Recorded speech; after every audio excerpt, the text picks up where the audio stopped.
on, my man? What's up, baby? Peace, Hey, how you doing? All right. Okay. Okay, listen, the City Connection magazine, you know what I'm saying? You know we always come out up close in person, man. Today we're gonna do a different segment on art. You know what I'm saying? And right here I got my man Cliffton Hatchet, you know what I'm saying? One of the most profound artists I've met. And today we're gonna bring the spotlight to him, man. How you doing, brother? I'm good. Always good. Always good to see you. All right. We're gonna get right into it, my man. Okay. Yeah, we sitting here live with my man Cliffton Hatchet, man. You know, the City Connection magazine. And you know, I see you got a lot going on, my man. I mean, you know, we've known each other for a long time throughout the years. Oh man, you know, we go way back, man. More than 25 years, damn near. Yeah, man. You know, and to see the transition and the development, man, is surreal. Okay. You know what I'm saying? Right now, I see you got, you know, you the first person that I've met and personally known that is bringing forth a comic book. You know what I'm saying? Bringing forth that in a mixture of literature that's going to be mind-boggling. Okay. So, you know, let's get into it, man. I mean, tell me a little bit about what you got going on. What I did was, years ago, I came up with a concept. You might not be able to tell, but I'm actually kind of like nerdy, you know what I mean? And in the process of this, as a youth, of course, we all in the comic books, you know, your Spider-Man, your Superman, your Batman, your X-Men, etc. What I did was one day, in all of my audaciousness, for lack of a better term, I decided that, hey man, I could do just as good a story as anyone has ever seen produce a story, and also make you like the story. So what I did was I cultivated a concept over a period of years, and at the same time always refining my form, refining my craft to make sure there was something that would grab the public, I thought, and would make you want to buy the comic, and also to show people that it's a lot more to us than simply what might be pushed forward, might be popular in literature, or might be popular in culture, for lack of a better term. As you can see with all the turmoil, we see it's a lot of negative images on us. Right. And such is not always the case. Such is literally, it's a fallacy to say that we're all like a negative connotation to us. Indeed. And so what I wanted to do, like while many of us might be sports athletes, we might be entertainers and this sort of thing, and that's certainly a good avenue for us. I also wanted to show that there's more to us. So what I wanted to do is I wanted to do a literary, I wanted to give you like something literary that would draw you in, but at the same time to give you a visual that would captivate you to a point to make you want to keep on doing it, make you want to keep on buying the story, to draw you into the story. I figured if people like Lord of the Rings or The Matrix or Star Wars, I figured we can do it too. And so that's what I'm doing. I like that, man. I like that. You know, just to, you know, just hearing those manifestations alone is stimulating my consciousness, you know what I'm saying? And I'm sure it's going to stimulate the viewer's consciousness as well. Okay. You know, I see you got some powerful artwork right here, man. Tell me a little bit about it, man. Like you said, what I did was what I had to do was I had to make characters in much the same vein as the little kid who's in all of us. When we were as being men, you know, we like certain things, like you said, as I mentioned earlier, those characters. And so what I wanted to do was I wanted to create some characters that you would all like, your children would like, but at the same time as your children looking at them and saying like ooh or ah, like a child would be, just to be fascinated with how these characters look and how much power they have. I also wanted to make something that was intelligent enough and cohesive enough that it wouldn't insult the intelligence of an adult, and so that we pulled into the story. Always being a fan, as you know, from coming up. We would build for hours on things like theology, politics, geopolitical situation of the entire world. And so what I wanted to do, instead of boring you with it, I said, okay, I can do those same things, historical references, as we said, about our plight in this country. I said, if I could do that, and put it in such a way as to not tell you that I'm actually showing you this story, or to tell the story in a new way, to revisit the story, and to actually give you a different slant on it. So basically what I did with the story was I made it at its very core, it's a good versus evil, which of course is what we can all, it will resonate with everybody. But with this good versus evil, I also wanted to play with the concept that those are, it's a man-made construct. You know, if you're on two opposing sides, no one in the conflict believes they're evil. Right. It's just the conflict itself. And so with that, I play a lot with that. Okay. And so from there, I had to create a world that these characters could all cohabitate. and at the same time, I had to make the world familiar enough so that it would be recognizable to you. But at the very same time, remember, it's an entertainment field. So I wanted you to be entertained. And so what I did was I pushed into a future time set. So this way we can get all the little things going, from your spaceships to your big powerful armies, your sweet new weapons, everything that draws you into all the things that we look at action TV or the comic book movies made today. Right, right. You know what I mean? Yeah. And so that's basically what I did. So let me ask you something. What were some of your influences coming up as far as in the comic world and some of your favorite comics? Oh man, well, you know, coming up it was of course the X-Men. Yeah. Who didn't like those coming up? Superman, Batman. But what I noticed, like one day something went off, and I was like, hey, we don't really have anybody representing us. There are a few characters here and there. You know, you have your Storm or your Black Panther. But never anything that was like exclusively ours. A lot of times these characters seem to be, a lot of times they would be us in color only. You know what I mean? Right. And not so much in their in what their constitution was, their makeup. And so I said, well, who better to tell our story, or to tell a story that was related to us, but at the same time, anybody could pick this story up. I said, well, one of us, representative from our culture, should tell the story. And so I figured, just again, in my audaciousness, I figured, well, who better than me? Yeah. Tell that story. Yeah. And so that's what I'm doing. You know what I mean? So have you had any special training? Because I'm seeing right here with this artwork, man. None. Yeah? No training at all. None. None. Aside if you want to count art class at Maury. And I can't even remember the teacher's name. It was, you know what I mean? Yeah. So if you want to count that, but aside from that, no, it was like I said, being a native here, I actually started my training if you want to call it training, in Bowling Park, at the center, at the arts and crafts table, drawing from the time I was 5 years old. I had my cousin Marcel, God bless, he helped me.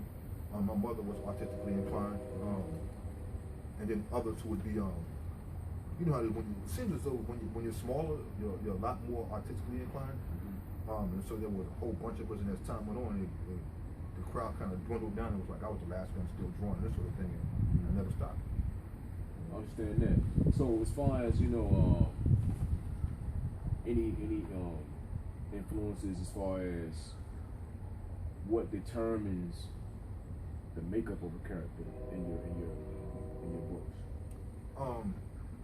As far as an influence, what I did was I took you remember Miss Drew and Miss Tangies and right? Oh yeah.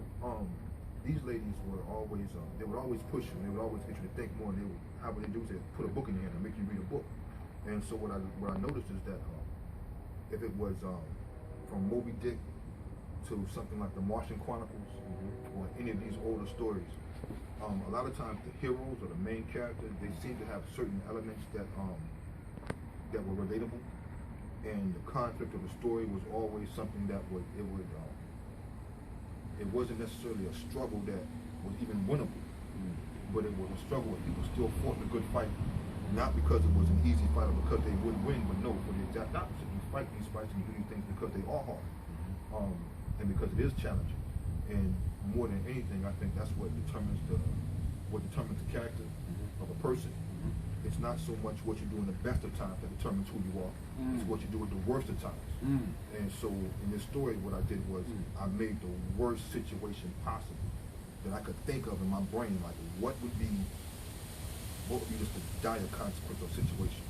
And so what I did was I created a world where there's one totalitarian government, one governing body that is going to, for lack of a better word, dominate the entire sphere. Of course, in the process, just like much of the case now, where America being a dominant superpower,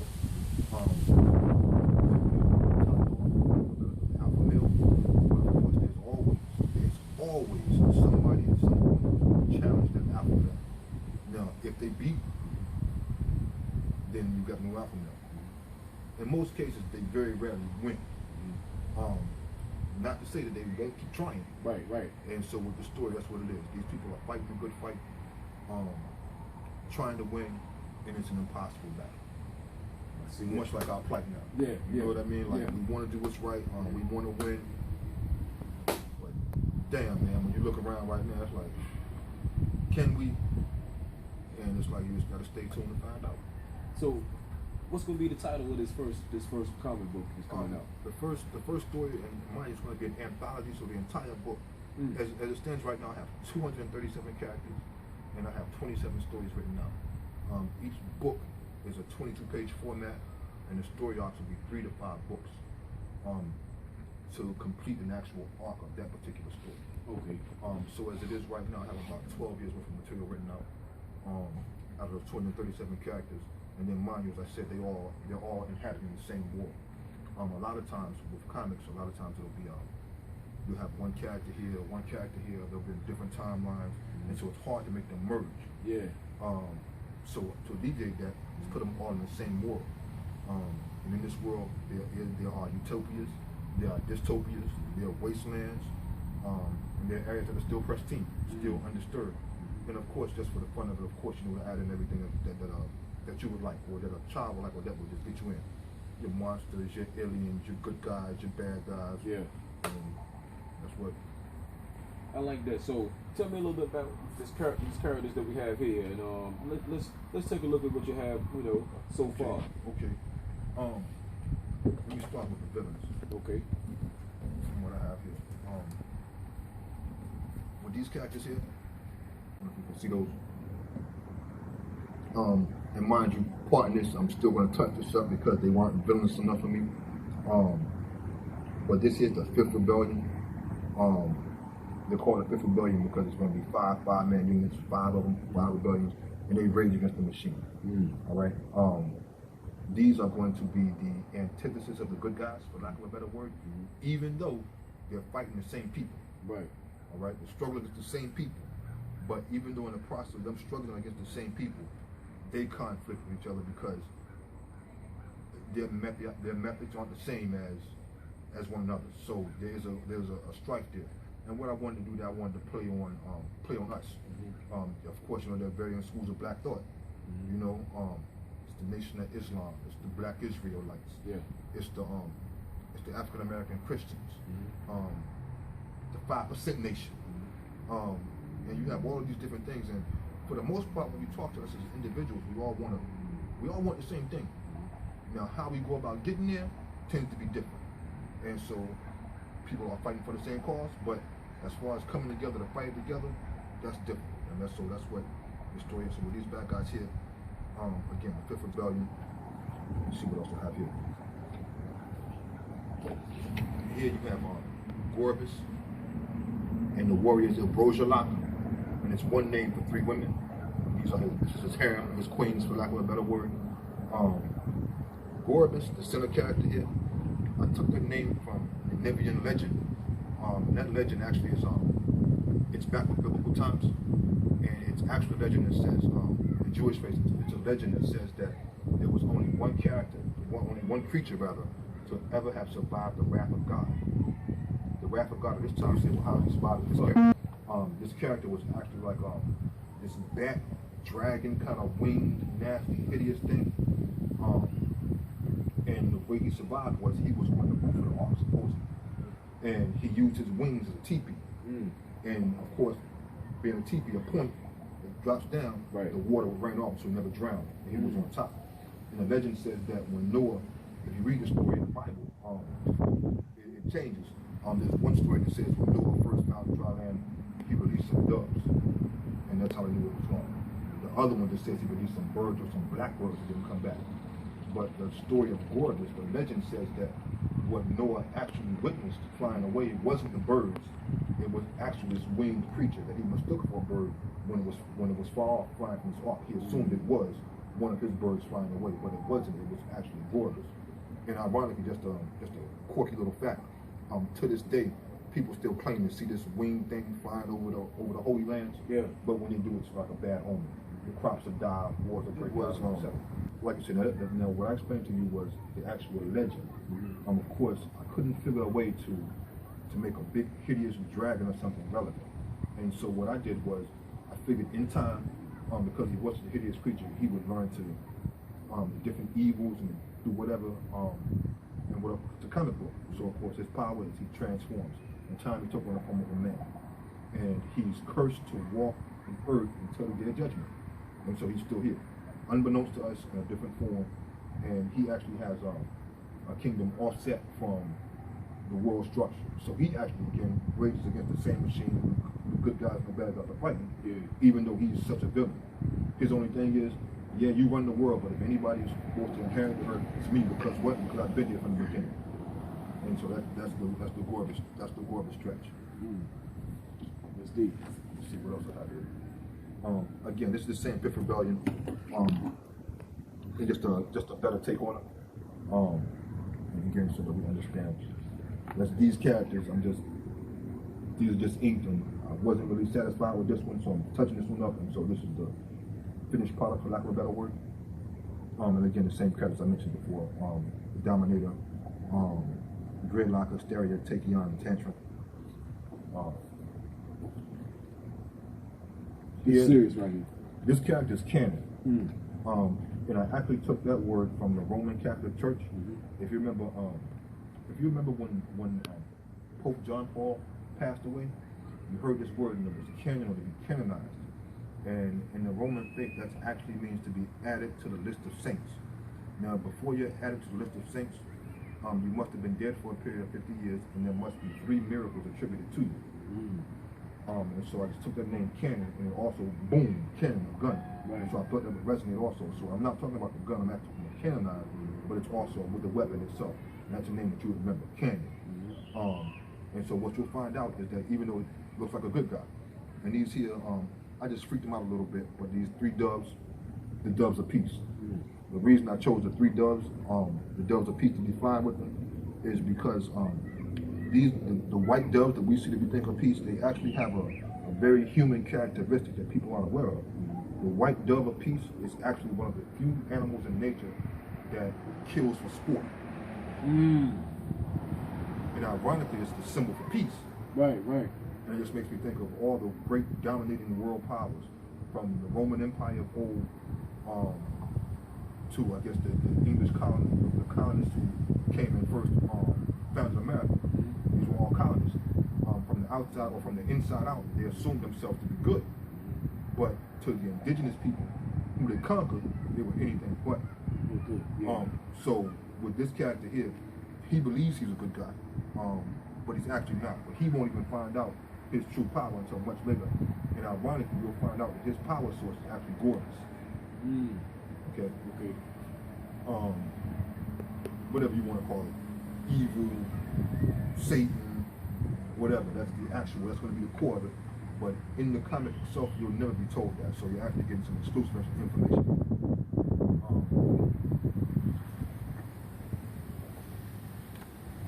This character here. Which over there looks scary, right? This character, what I did when I made him, I just wanted to make everything that's ever frightening. Crocodiles, alligators, sharks, snakes. If you look at his tongue, you see like a snake or reptilian tongue. Yeah. If you look at his teeth, that's a great white. All right. If you look at his skin, that's an alligator. If you look at his spikes on his back, it's a dinosaur. That's sort of everything that would mess you up. Right. And if you look at his tusks, that's a bull or an elephant. And of course, just freak out a little bit more. The Naylor is actually, you'll find out later, he's an alien, but that's it's entirely different from the actual world structure. And being an alien, he's here to conquer everything. Period. No presence. No nothing. The people who run the world, the good guys, the bad guys, they all, when he comes, there's no winner. Because of course he is alien. Right. The concept I used with my aliens was I took the idea, like, let's say if you and I, we might recognize like things in the world as being similar to us. Let's take the ants, for instance. I'm talking about the little ants we see. When we see them, they have their own structure, they have their own system, tunnels, networks, a hierarchy where it's the queen, worker ants, warrior ants, and etc. Now the one thing that makes those ants that's what makes them similar to us. We can see they actually have a society set up. Yeah. But we can't talk to those damn ants. Even though we know we have so many similarities. And so in my brain, like, alien wouldn't necessarily be able to talk to you, even if it recognized some of the things you're doing. And the same way when you and I walk around the earth, we step on ants every day. We don't even realize we stepped on the damn ants who have their own civilization. Yeah. much the same way as Horus. Gotcha. He won't even have any idea to the harm he's wreaking on the people, but he just knows that's his being. He's not evil, he just is. Mm. And again, this is the same character that's pulled him back. And this is just for you to see the again, so you can see everything. You see the dinosaur, you see the lizard, you see the bull, you see everything. Yeah. And in my brain, I just wanted to put something that would just freak you out, scare you, but at the same time, you would think it was sweet. Which the whole idea of anything, any visual medium, you have to like it or be terrified or scared of it. And I also eventually want to do like action figures and this sort of thing. I think it'd be kind of sweet. Yeah, you know what I mean. So definitely, that's what we did. And then here, these are still this here is actually some of the pages inside, but these are pages that I scrapped. And just because I didn't like them, didn't think they were good enough. So again, you see the main character, the Dominator, and you see some of the good guys. Who I'll show you in a moment.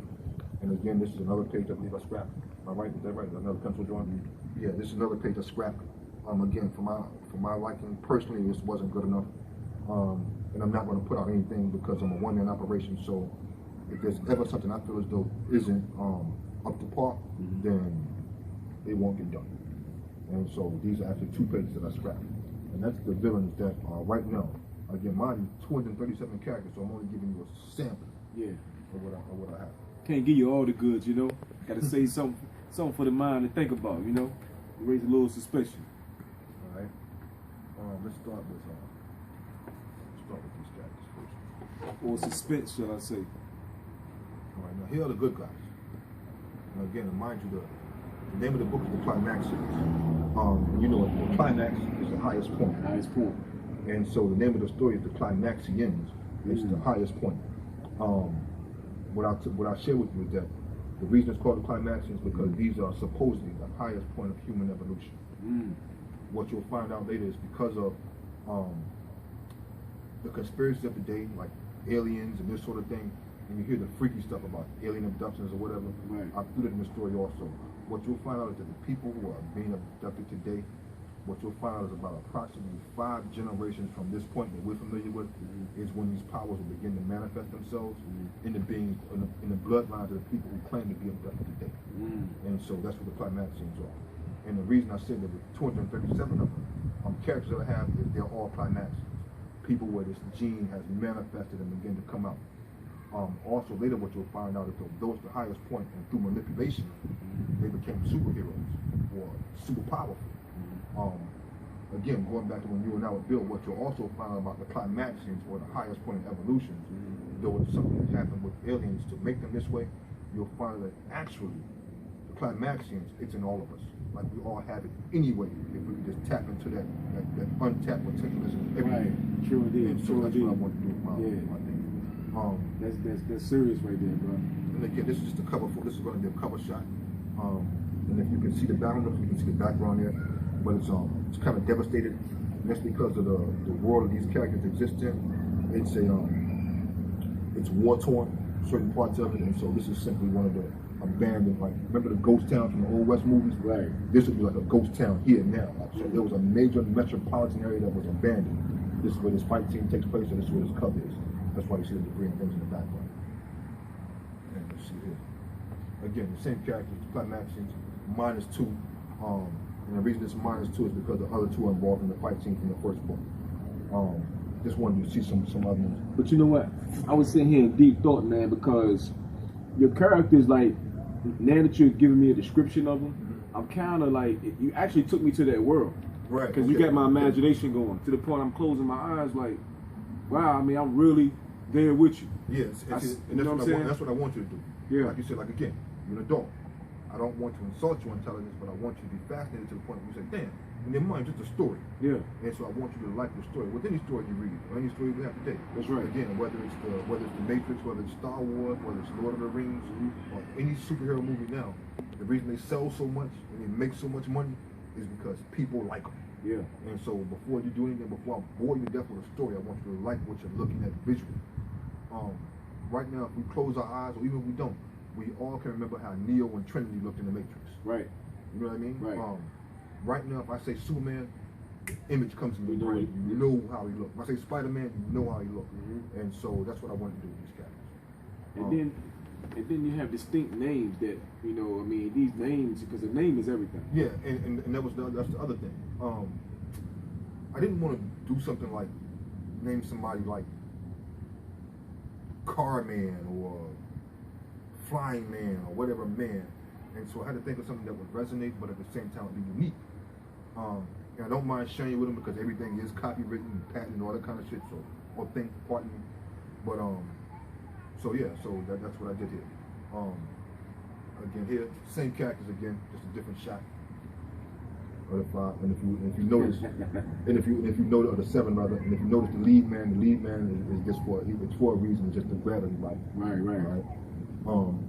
Now here, I don't know if I said earlier that the book is an anthology. I hope you're familiar with an anthology is, so I won't bore you with that. But what I did is I have some auxiliary characters who, though these are this is the main core, there are other good guys and this sort of thing.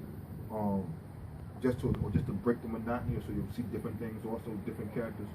And so if these are my main characters or my driving characters, my auxiliary characters, much the same way like in your Bibles or your Qurans, you have main characters and you have auxiliary.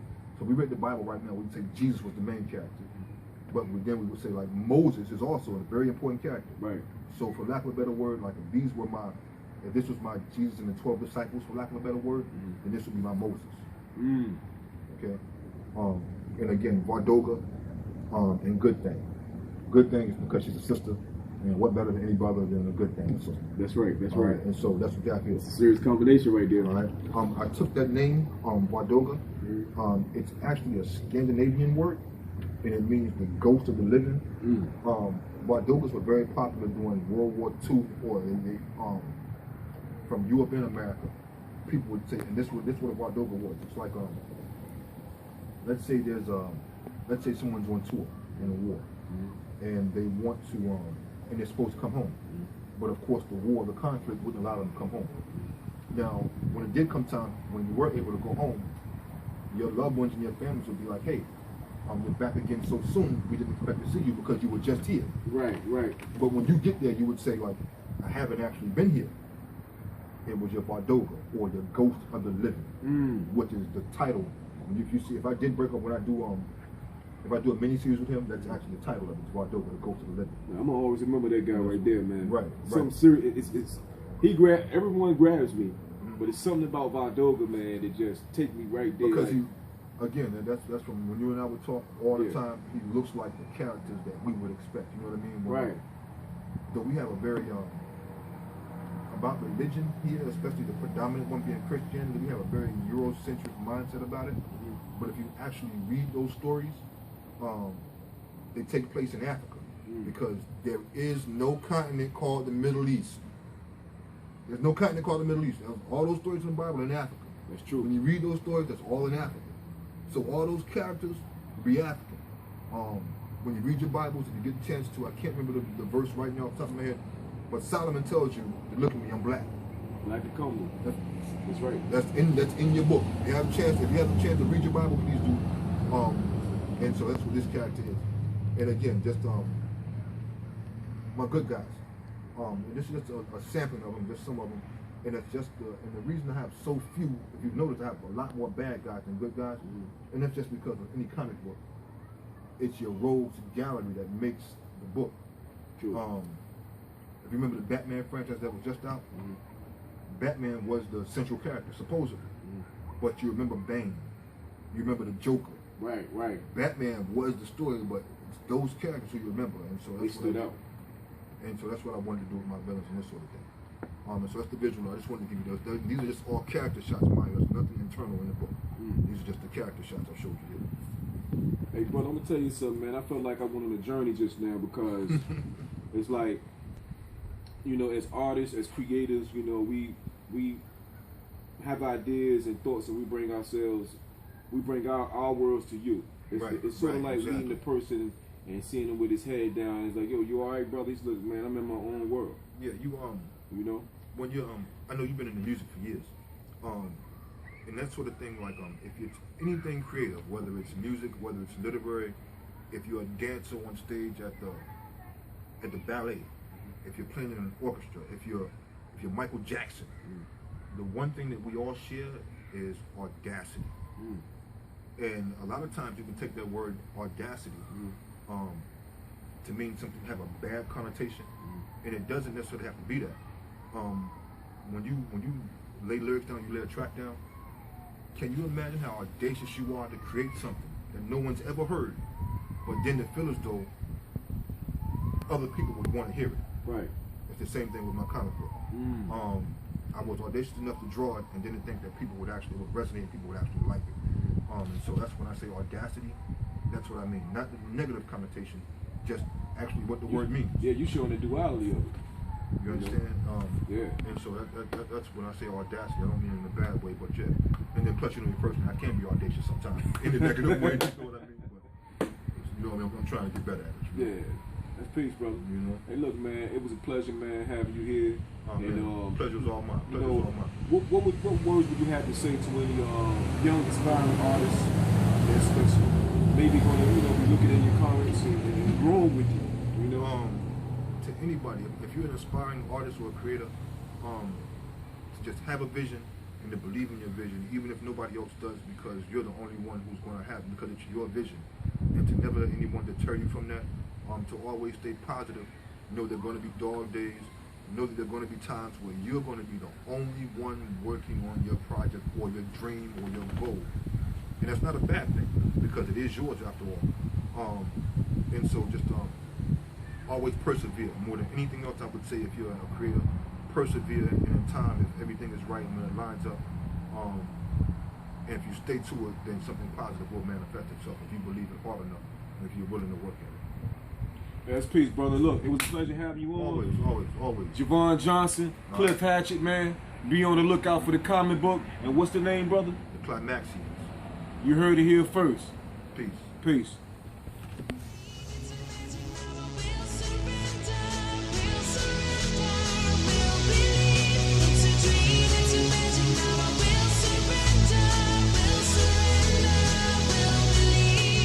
Triple O-G-O-G is me, king of the jungle, my ass. Take my butt off, whoop your ass.